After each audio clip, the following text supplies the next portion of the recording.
And we're live with another episode of Rebel Health Spotlight. I'm Michael, your host. I am joined today by my friend Dr. Kathleen King.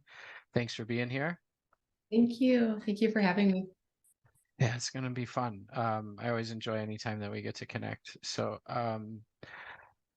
your story, like many in this field, a lot of people get into what they're doing uh, because they had to, kind of in a sense.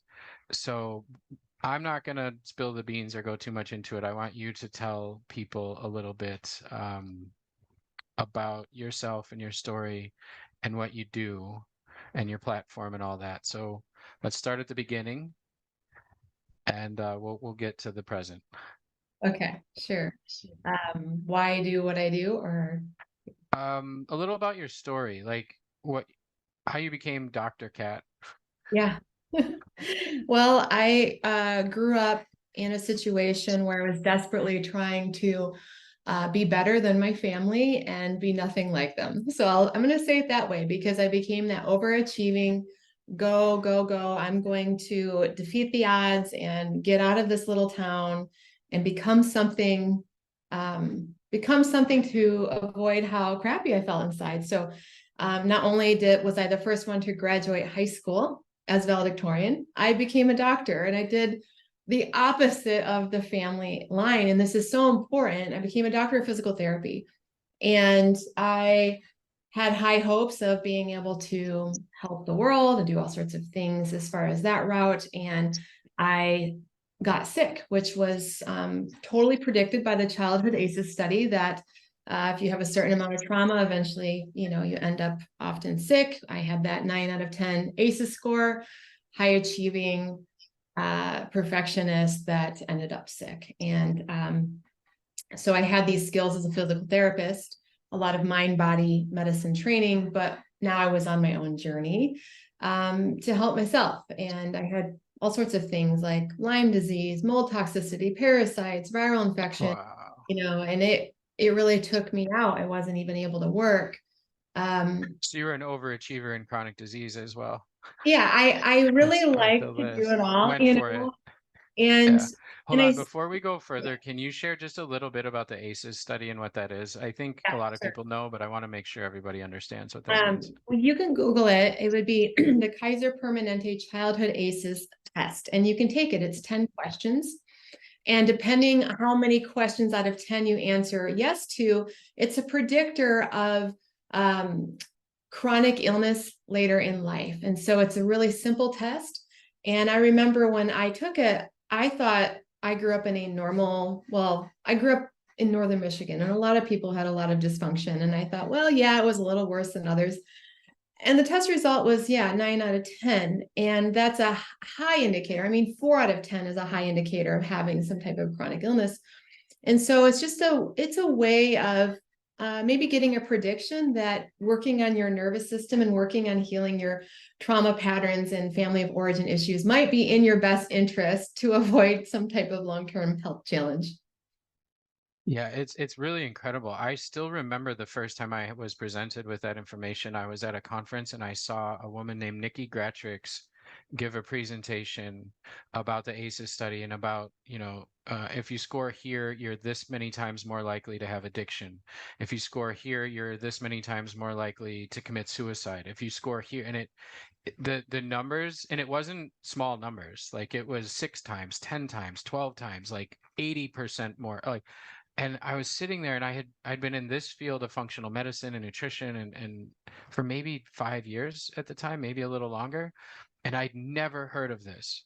And like everyone knows smoking is bad, and everyone knows that like if you drink tons of alcohol or do lots of drugs every day, you're probably going to get sick. And like there's these things that everyone, even people who aren't trained in anything, look at and say that is not good for me to do that, or this puts me at a higher risk of disease. And like your score on the aces or like your higher scores on that dwarf uh the outcomes of like a smoker or plus also to be a smoker it Yeah. increases the risk like exponentially, so there you go. But I was like, this is irrefutable, huge why is this the only presentation at this conference that's about this topic? And why are there only like 30 people in this room when there's 500 in the room over there talking about the ketogenic diet? Like, what am I missing? And that's when my wheels started turning with that kind of work, was like, everyone's missing the boat on this. So, okay, I don't want to go on a crazy rant, but it blew me away, the numbers. So everybody go look that up and check it out, and you'll also be blown away. So you escaped, you were a valedictorian, so you really bucked the trend. And then you got sick once you became a doctor of physical therapy. So I think that's where I cut you off. If you'd like to continue there. And I spent many years in the both Western and functional medicine route trying to fix myself, literally well over a decade, taking God knows how many supplements, medications, etc. I couldn't get better. And eventually I started to connect the dots because I did understand chronic pain and trauma, but I didn't relate it to me, chronic infection and mold toxicity and parasites. And I thought, what if trauma in my nervous system is running the show again? And I started to really look into it. And sure enough, I started finding evidence that people with Lyme and mold and parasites and ongoing infections are stuck in what's known as a cell danger response, which is your cells are literally on red alert because they've been that way since you were a child. And so their capacity of recognizing infections is reduced. The capacity to appropriately detoxify is reduced. And it's just that you've gotten stuck in a habituated sympathetic nervous system overdrive, or simply put, a chronic stress response that's now become normal. It was normal for me to work hard, achieve hard, go. But it was the same thing as me running around screaming like a tiger was chasing me. It literally is the same physiology. And when I had to like look that in the eye and be like, that's what's going on. This is actually what's going on. I am stuck in a chronic stress response, and no pill and no doctor can fix this for me. And I have to go on a different journey. And that's what led me to do what I do today. Which is, I don't want to speak incorrectly about it, but you have a platform, Primal Trust, and we've referred many people there. It's a really cool program and platform and community. So if you could just share a little bit about what it is and how it works, and then where people find it. Um, for me, it's my kind of go-to referral if somebody says like, I've tried all this, I've gone to this doctor, I've tried these supplements, because the nervous system work and the trauma work and like getting your body to stop freaking out, I'll use medical terms, is essential if you want to get into a healing state. So um, how would you describe what you've built there? Primal Trust teaches you the tools of nervous system self-mastery, the tools that we should have learned in kindergarten in our culture: how to breathe, how to redirect our thoughts, how to work with our limbic system, how to recognize scared parts of us, how to recognize the way that we are operating in a chronic stress survival mechanism. So Primal Trust is a platform that's very educational. So you'll learn a lot of tools about nervous system health, brain retraining, somatics, vagus nerve toning.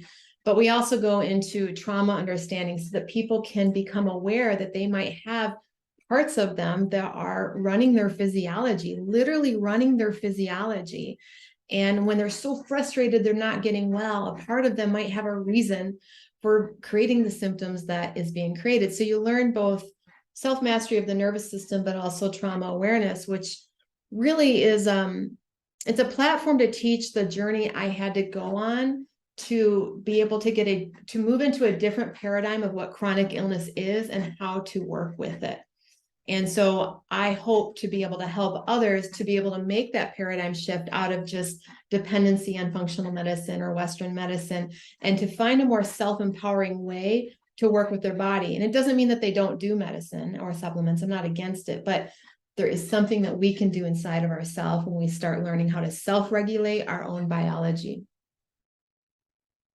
Yeah, thank you. And it's the best of its kind that I've seen. And I know that there's some good neuro retraining programs out there that are like kind of standalone neuro retraining, like something like DNRS or Gupta. There's these different programs that are simply the brain retraining or the limbic system retraining, but they don't incorporate a lot of the other stuff or any other stuff into it. And so it's like teaching one skill or one tool, and that works great for some people.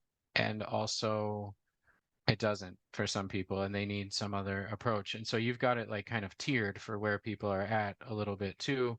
I get the emails, I see the levels, and that's great because meeting people where they're at with that stuff, because some people are so overwhelmed like with their illness and how they feel. Like when you were at your peak of chronic disease achievement, we'll call it, uh giving somebody like that a list of like these 27 things you need to do starting tomorrow is not probably what's going to work. And so baby steps and little practices and something simple and like all the way to more advanced stuff down the road, right? You've kind of tiered it. Yeah, I started to realize what was working, what wasn't. Even brain retraining, as great as it is, I don't start with that right away anymore because I've seen that it's, brain retraining can become a type of distraction mechanism away from trauma. And it's beautiful in helping to downregulate the stress response. But if people haven't developed the basic skills of just simple breath and simple vagal toning, I just saw that some things were happening that were counterproductive in their healing. So I've been very careful with an algorithm of nervous system retraining. Cool. That's interesting. I'd love to chat shop sometime about that because I've seen a lot of people go into that too that weren't ready for it and it didn't work out. And I've always kind of viewed it as a little bit of a avoidance or a dissociative kind of thing, versus looking at why am I like this in the first place? Not like how do I redirect into some other way of thinking, but why is the system like this in the first place? So where can they, we'll put a link down below, but for the people that are listening, what's the URL or how do they get there? How do they check it out? Just primaltrust.org, primaltrust.org. And you can find a lot of free information on YouTube and on Instagram, Primal Trust Official. I've got a lot of free stuff out there for people who are interested. Yeah, there's a lot of content. And so the community, I mean, how many people are in your community now? Actively, currently we have over 1,700, but I've taken almost 5,000 through in the last couple years. Wow. So I remember something you said about 15 minutes ago that you, when you became a doctor of physical therapy, you wanted to do something that would have an impact on a lot of people. And so I would say putting 5,000 people through this program is quite an impact. So bravo. Yeah. Um, it's really important work, and that allows those people to go maybe back to that functional medicine doctor or back to that approach of that didn't work or because there's a reason things didn't work for people and that they can't, I'm looking at the diet, I'm looking at my lifestyle, I'm looking at this exercise stuff and something's not right. Like this is often the type of work that is the something that's not right. And so it allows people to get their body into a state where all these other approaches that they may see people in their Facebook groups they're in or whatever saying like, "Oh, I did this and I felt a million times better," or "I worked with this doctor and then I'm all better," and then they start to believe that they're too broken or something's wrong with them or they're the problem. And this can get people from that state to a more receptive to healing kind of place. So I fully endorse it. I think it's great. I'm really excited about what you've built there. So the link will be down below to all of those, the Instagram and the website.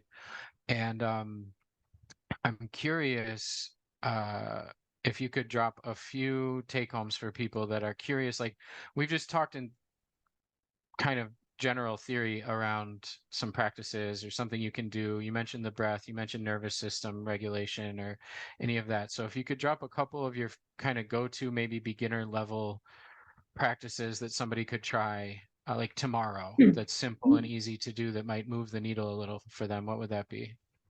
Well, the number one thing to know is that when we start getting chronic symptoms, it can become almost a chronic identity. And one of the things, a journey that we need to go on is to get out of this habituated mind focusing on our symptoms and trying to figure it out. Our mind starts to literally obsessed, like, oh my gosh, what is this? What do I need to take? What do I need to do? What's wrong with me? Why am I sick? Oh, now it's my digestion. Now it's this crazy, endless loop. And so the first thing I would say is to look for the elephant in the room. And what do I mean by the elephant in the room? Well, if you know that chronic symptoms are because of a chronic stress response, and we have a lot of science to prove that, where in your life is that chronic stress response coming from? So instead of like, oh, my diet or the supplement or this and that, no, what is keeping you in disharmony, dis-ease, dysregulation on a daily basis? Is it your partner? Is it your children? Is it your work? Is it your financial fear? And to first relabel, like, okay, what is going on is that I am in this chronic stress response. And it's no mystery because I'm constantly stressed about X. And so instead of having your focus be about the diet and the pills and all of that, look at what's actually driving it and saying, okay, maybe I need to get a coach with my partner here, or maybe I need to get a financial advisor to help me with this, but I need to start tackling the elephant in the room rather than the symptoms. That's huge. And it is the mind likes to tackle things it thinks it can control easier. It doesn't think it can fix the relationship because that's usually where our original wounding is. It doesn't think it can fix the out of control financial situation, but it's like, oh, but this symptom here, this pain, this digestion, let's just obsess over that and go from doctor to doctor and thing to thing and ignore the elephant in the room. So my first advice is look for the elephant and acknowledge it and be really truthful to yourself. Because here's the thing, your limbic system is driven. Your limbic system is that emotional part of your brain that's running your entire physiology. And the moment you name the truth about what's causing stress, you get less stress in the system. Just by simply saying, I think I've got a chronic symptom, chronic illness because I'm chronically stressed because I'm constantly rejecting this relationship. Boom, truth comes into your system and does something magical. And that alone can start to shift your symptoms just by acknowledging. So I haven't even taught a tool. I've just reoriented you to look beyond illness because there's something there. And then the second thing is you might have some symptoms to deal with in the moment. And before you learn all the tools and all the practices, it's literally the willingness to just have that symptom be there and say, you know what, you're part of me. And I'm part of you and you are here. The reality is this symptom is here right now. And your symptoms always are a way to hear from your body and begin to say, I want to listen. I don't like what this feels like. I don't like that it feels out of control, but I want to start listening to my body. And I'm willing to go on a journey to listen and just starting to sit for 1 minute, 30 seconds, whatever, with that particular symptom and say, I'm part of you, you're part of me. And I'm not going to run away and I'm not going to let my mind try to solve this symptom because that's a distraction. There's an old story here. The mind is going to be like, what? Oh, what is it? Is it IBS? Is it this food allergy? Is it this? Is this? No, I'm going to be with whatever the symptom is in your body. I'm pointing to my arm right now as if it's in your arm, but I'm going to listen. So I'm going to look for the elephant in the room and I'm going to acknowledge it. And secondly, I'm going to start sitting and saying, I'm going to go on a journey to listen. And universe, bring to me whatever tool, resource, coach that's going to help me be able to do that. Because you're probably going to need some help, but I'm willing to listen. So that's where I'd start. Those are great. I've done a lot of spiritual practice. I don't know what to call it. I don't like to use the word training when it comes to spirituality, but I've been taught by a lot of teachers in the last 5 years, various Buddhist lineages, and it's always the resistance to what is that causes the suffering, not the thing itself. And so, and I don't mean to gaslight people that have symptoms that are painful and suck to have. Like it's miserable, it's difficult, it's challenging. But your second thing there really reframes um you can't heal something that you hate and are fighting. And so like I try to avoid that terminology now, like the war on this or the fight against this or the whatever, especially when it comes to like cancer. That's not how it works. And so I love the reframing, and those elephants in the room often aren't what the people want to see. When I used to work with clients, they'd come in, they want to run this like $5,000 in labs and do these elaborate supplement protocols they heard about on a podcast, and they want to do this thing. And I'd be like, what's your situation at work like? And they'd be like, oh, it's really stressful. The company might close down. I hate the boss. He's really abusive. Da, da, da, da, da, da, da, da, da, da. And it would go for like a half hour. And then they go right back to the supplement questions. And I'm like, what can you do about that job? Because that's that's their elephant. And so we just go right over these things because we think we can't do anything about it. And beautiful. Those are perfect. So thank you so much. And everybody rewind that and listen to those two again if you're suffering with some form of chronic disease. And go check out her platform. I highly recommend, if you hear yourself in what she's talked about, that this is the place to go. So thank you so much, Dr. Kat, for what you've created there and what you're doing, and for doing this interview. I always really enjoy connecting. Thank you. It's always an honor to be with you. And thank you for the work you do for the world as well.